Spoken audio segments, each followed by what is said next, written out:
All right, welcome everyone. This is the Golden Gate Computer Society monthly general meeting. I am Marcelino Nogueiro, president of the Golden Gate Computer Society. This meeting is being recorded and will be posted on our YouTube channel. You can always go to our website, ggcs.org, and the recordings will be posted there. If you're watching the recording, please be sure to like and subscribe to our channel. If you're watching live, please keep your microphones on mute during the recording. We will have a Q&A session after the presentation. And so just we'll talk more about that when we start the Q&A. Our guest speaker today is Judy Taylor, and she's going to be talking about drop. And I'm going to let her tell you what drop is all about. Welcome, Judy. Thank you so very much, and I am 35 miles northwest of Los Angeles. Magic Mountain is our claim to fame. And I found out about drop when one of my members said, "Do you know anything about this?" And he's a double or triple government retiree. I keep telling him I'm paying for his retirement and I'm not happy about it. And his boss had gotten in touch with him and didn't understand one of the things. And so I had to do some research and found out about this nifty drop program that became law on January 1st. And I'm sure you all know about the California Privacy Protection Agency, CPPA.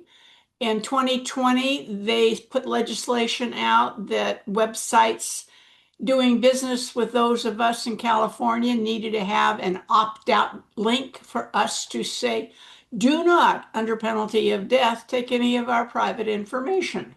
So they have upgraded that several times, and this is another upgrade on top of this, and this is all about data brokers. And they say that, if you want to, you can send an email to every single data broker that you run across and ask them to get rid of your information. But with this new law, you put your profile together sometime between January 1st and the end of July. August 1st, the data brokers have to start working on all of the requests to get rid of all of your personal information that is up there. And I just think this is way cool because it's just another way to protect us and reduces our risks for getting spam and ID theft and fraud and all that good kind of stuff. And wouldn't you rather send your information in and have it distributed out? And they have 90 days to act on it. They need to get back to you within 90 days and say, "Hey, Charlie, data gone." Or, you didn't send us enough information in your profile. You're going to need to add some things. And we have the strongest privacy rights in the country. I think that's way cool. I'm sorry, I really do. And we can, like I said, when you're out and about, you click on the link that says California opt-out, and they're not supposed to abscond with any of your personal information. So we don't want to send privacy requests out to everybody. We want drop to do it for us. And this is the coolest website. It is super simple to work with it.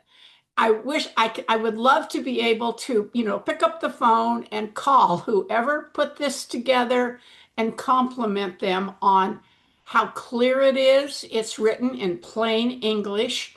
Apparently, they've only been working on this for a couple of years, and whoever put it together did an absolutely fantastic job. You start at the top and you work your way down through step 1, step 2, step 3, and it just flows. And if you click on something that you kind of, you want more information about it, you go right to the page, written, plain English, which is sometimes hard to find. And then you just back and you keep on going.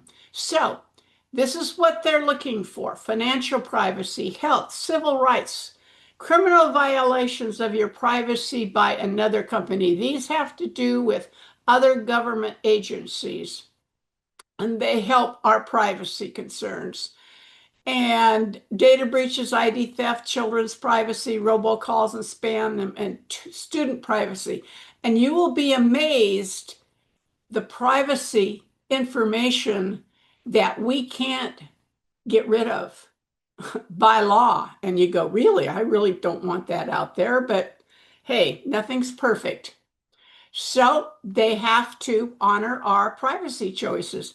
It takes a little bit longer when you're out and about on the internet and you go to websites to find that California opt-out button.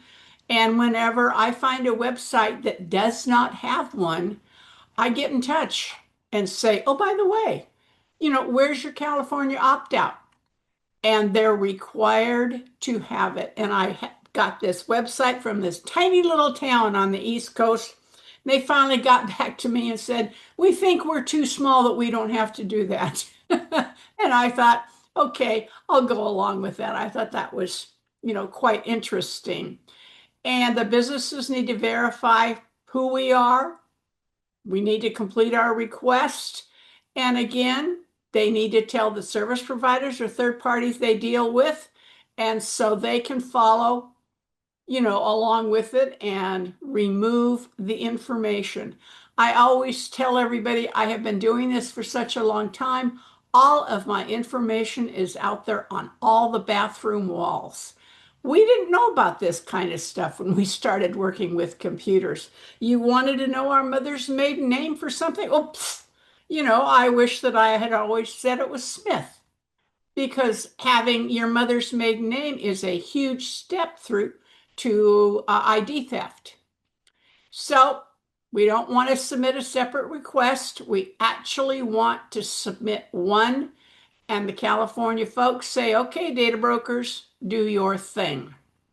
And they get their information from all over the place. And if you're interested, you can find a list of all these folks that are registered with the California agency that's handling this. And it's a business that gathers and sells consumer information that we didn't give them directly. That's the word there, directly. Sometimes we not realizing it, but we are giving information directly to a data broker. We sign up, we subscribe to something or whatever. They get to keep that. So this is what they're selling. You can read all those. I looked at that precise geolocation. I don't ever have on my, Find Me app or anything like that. I prefer to keep where I am to myself. And then I mentioned it to the kids, and they go, Mom, if you trip and fall, your watch isn't going to work because you don't have where you're located. And I went, well, that is a trade-off. Health information, shopping habits, interests, as well as I do. You go out and you're driving around, you're searching for something, and all of a sudden, I have MSN for my news, and all of a sudden, there's all kinds of ads on a presentation, a new presentation that I would put together, and all of a sudden, I'm getting ads on it, which, Big Brother is watching us. And you go to this website to start the process. And I love this. Well, of course, you need to live in California. And I love it. The California Identity Gateway, or login.gov. Some people already have login.gov. Both John and his boss, of course, worked for the state and the city here. So they already have login.gov addresses. And you provide basic information, stuff that, yeah, I got all that. I know everything about it. But there's lots of different add-ons that the more information you give them, the easier it's going to be for them to find all your information and delete it. So data brokers must access drop every 45 days starting August 1st. So if you're just pooping around and you don't get your profile up there until September, they've got 45 days when it starts on August 1st to check to see what new profiles they have that they have to work on. They've got 90 days to do their thing. They have to get back to you or they're going to get fined. And nobody likes to, pay money to the state of California. So, January 1st, live for us. August 1, live for the data brokers. So, data brokers can infer a whole bunch of stuff about us, our political views. Well, I don't think anybody here has to worry about pregnancy, but cancer, diabetes, they can tell how sick we are or whatever, how many kids we have, how many times we've been married and divorced, our credit worthiness, the whole 9 yards. And all of that information can be deleted with a drop request. But they can't delete public records. They're going to know what kind of car you have, where you live, your voting records, anything that is open to the public like that, by this law, they don't have to get rid of. Responding to a criminal or civil investigation. HIPAA, I thought HIPAA would cover everything, but there's something in there somewhere that gives, them access to some of the HIPAA stuff. And the Fair Credit Reporting Act, and whatever that Graham-Leach-Bliley Act is, the ability for you to get a loan, those are all protected by other entities and things. And if they're going to say, sorry, we can't find you. We tried and, if you're not there. And we're going to need to send in more information. And somebody asked, do you have to fill out the form all at once? No. You can do it as you have time. But my recommendation would be that you go through the entire form and see what you need to accumulate. So you can start looking around for all this information, because the more information you put in the form, the faster and the easier they're going to be able to find you and shut everything down. If they can't match you, then they're going to get back to you by law. They have to tell you that. And then you've got to find all that extra stuff that maybe you could have accumulated in the first place. So you provide enough details, they'll delete you. Have everybody submit their own request. If you have a joint email with like a group of relatives, they can't find that. Or if they do, they are going to remove everybody. That email is used to, someplace for inviting folks to here, there, and everywhere. Everybody on that email address is going to be deleted because you put that email address in and they're going to act on it. So they're saying, sorry, we can't find you based on what you provided. And you've got to give them more information. So I'll say it again. I'd go through the form and find out as much as I possibly could to complete it. So when I get this, I don't go, oh, Lord, I'm going to have to go through this again. No, I'm just going to add more stuff that I've already researched. But like I said, if they collect information directly from you, and I honestly don't think we realize that that's what we're doing, they get to keep that. They can delete what they got from other places, but not what we gave them directly. But we can send them a privacy request, an individual privacy request, and say, please, honor that and take me off whatever you happen to be in. So step one starts at the top of the website. You're a resident, you live in California, but hey, you live here, but you're on temporary work assignment in Arizona or someplace like that. Okay, but you have to show them that you actually do reside in California. That's your primary residence. You got a California license or the ID. You're registered to vote in California.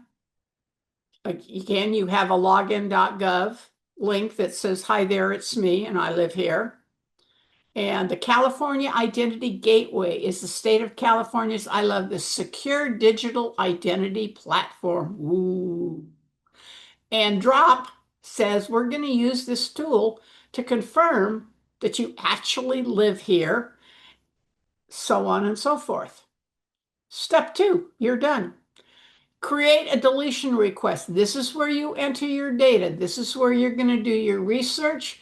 And if you have been married 5 times, ladies, you are going to need to put all that information in. And you have to think about how many email addresses you have. I'm a Gmail person, scvjudy@gmail.com. I'm jtolord@apcug.org. It is also Gmail. And I thought, I really don't have many more. I have my computer clubs, I have this, I have that. And all last week, I had to prove that I was who I say I was to get back into my email account. And up popped at least 10 email addresses that I had completely forgot about. A lot of them have to do with APCUG contest 2023. Well, it's in my name. And I looked at that and I thought, oh Lord, shouldn't have ever done that. Should have thought better, but didn't know something like this was going to come up. So if you fill everything in and they find all your stuff, you're done. They're going to process it and it'll be deleted. They will no longer sell this information to anybody, which is the end result for us. So here's a profile, all your names. And I'm Judith. I don't have a middle name on my birth certificate, but I felt that after having 2 brothers that were in World War II when I was born, I must have been a joy to the family. So I gave myself my own middle name. And by golly, that's what's on my Social Security card. So I don't know, how that'll work out. And when I have been hired for work, it's Judith. I worked at a nuclear pharmaceutical company down in Woodland Hills, and by golly, I am Judy J. I have no clue why they did that, which is the silliest thing. I certainly didn't fill out any forms like that, but that's what they have me down. So that's the kind of thing you need to know about and you need to research. Your date of birth, your zip code, and there are the infamous email addresses. How many phone numbers have you had? Well, I sold my house over a year ago. I had that phone number for 47 years when it was plugged into the wall, and I moved to Thousand Oaks. Did not like Thousand Oaks, turned around and moved back to Santa Clarita again. So within a little over a year, I have had 3 phone numbers. I have the phone number from when I was a kid. We had a private line and a party line. With the party line, there was an alphabet letter at the end of the 3 numbers. So I don't know if they would go back that far because that's not really going to be in my name, but it's going to be in my last maiden name. So phone numbers. And this is what they wanted to know. What in the world are maids? That's how I got involved in this. And I looked at that and I thought, I have no clue. Well, I just Googled it. Identifying information for your smartphone. And there's information online on how you get those numbers. That's a extra added thing that you can add. The plain old, we know zip codes, we know email address and phone numbers, but that identifies our phones that we have. So we enter all our information. They'll take a look at it. They'll look at their records and they'll say, okay, like I said, you're done. You're golden. And you don't have to do anything else. So you want to know what the exceptions are? You go to click on that and it will take you to the page. So Here we are, few exceptions. Connected TV IDs. Do you have smart television? Do you have them connected smartly, so to speak? I don't. I just use mine as a TV. But apparently, there are connected TV IDs that can be absconded with and sold. We know our VINs, and it's up to us what we want to provide. Again, the more information you give them, the more likely they will find you and delete everything. And you can add multiples. That's like I said, if you've been married 5 times, you're going to have 5 married names.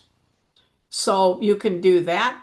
And you don't know exactly what unique identifiers are. You just click on that link and it takes you to another page, and boom, plain English, there they are all listed. And this is your smartphone ID. I love it. Some data brokers use these IDs to track your habits and sell or share your data. Thank you so very much. And so this is for our cell phone, our smart TVs, our cars, the VIN numbers. That's easy. And those IDs don't have anything to do with our birthday, our email, or our phone number. So they're kind of outliers out there by themselves. But again, the more information you give them, the better off you are. And you can click on that top link there, and it will give you all kinds of ideas on what you can add, and shows you where. And I mean, where in the world is that made? Well, I Googled it. I don't know why these guys couldn't have done that, but it shows you where you can find things. Your smart TV, you're looking for the TV ID. I don't use that, so I don't think that applies to me.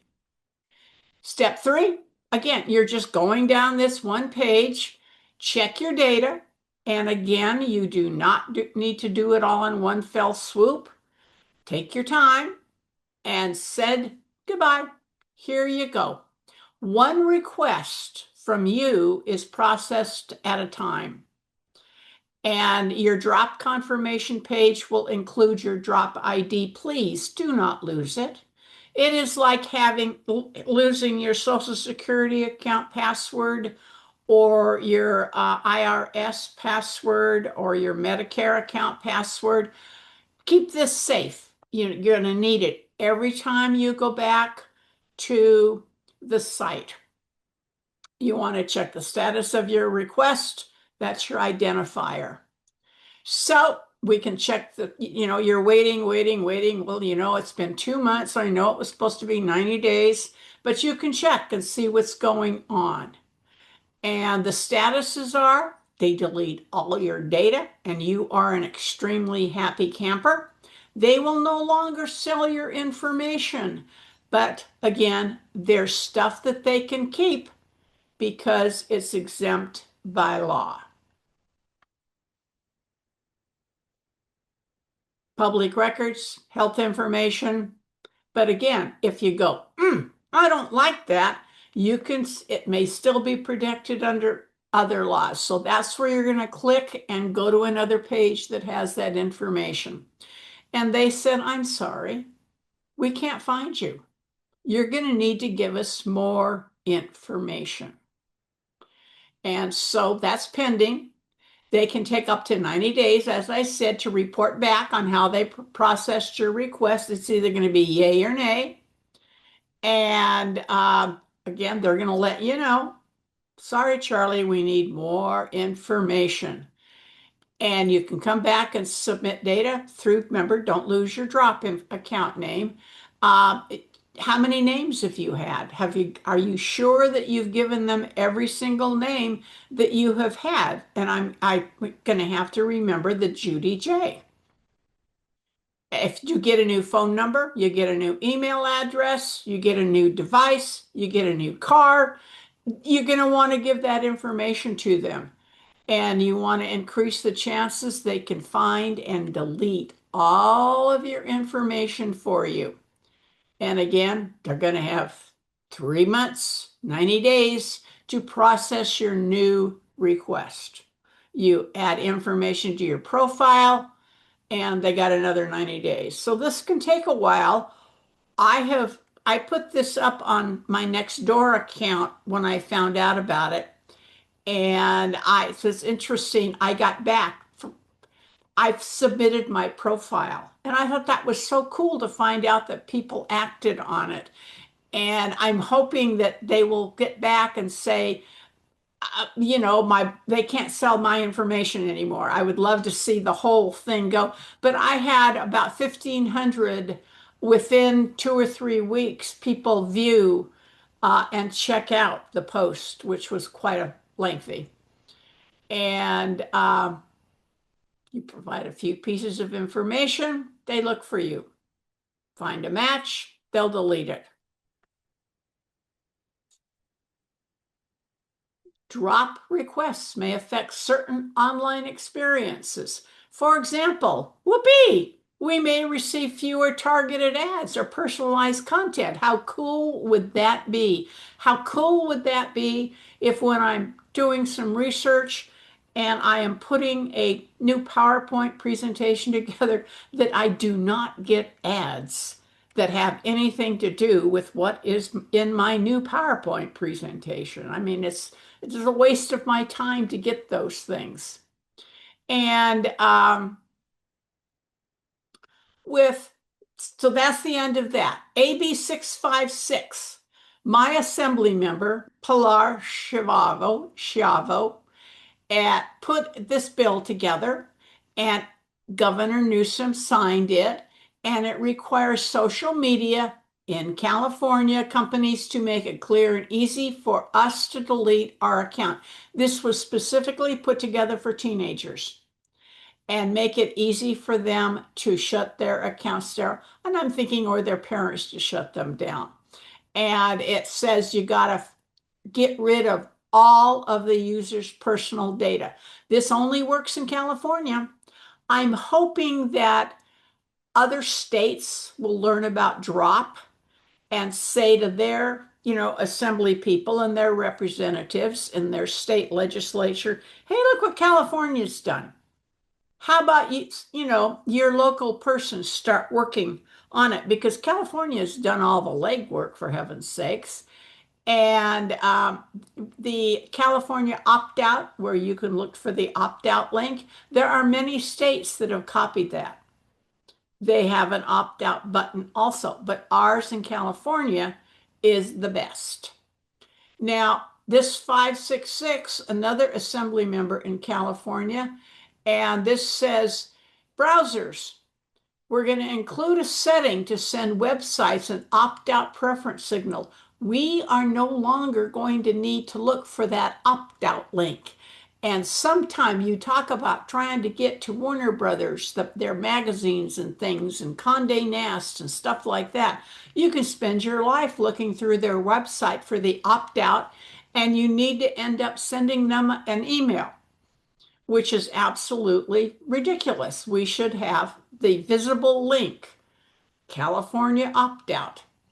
But I don't know what area he's with. I just know where my Pilar was. And so he's got this going. That's a completely different thing. And this is our Consumer Privacy Act. And I talked about this at a couple of other groups. And I cannot tell you how many people did not know about this, because every time you click on the opt-out, they can't have your information. They cannot say, this is Judy, this is her email address, here's her IP address, and so on and so forth.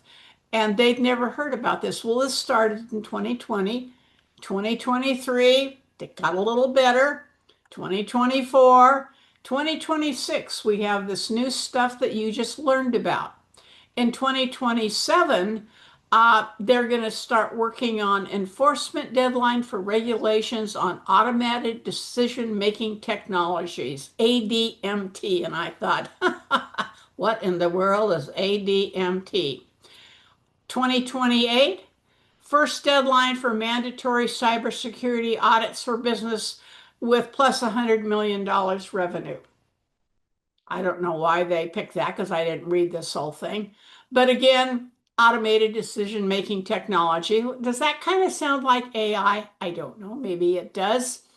And regulations as any tech that processes personal information to replace or substantially replace, oh, it is AI, human decision making. Machine learning, profiling used for significant decisions like employment, housing, or lending, granting consumers new opt-out rights. Though this is in 2028, this goes into effect. And I thought this was so cool because they just go one right after the other with the years. And people are crabbing and complaining that AI is going to take their job and all that good kind of stuff. So this is something that we need to be aware of. And I think it's just way cool at what we do, that they do. And businesses must confirm receipt within 10 business days and respond within 45 calendar days on this particular 2028 bill that goes into effect.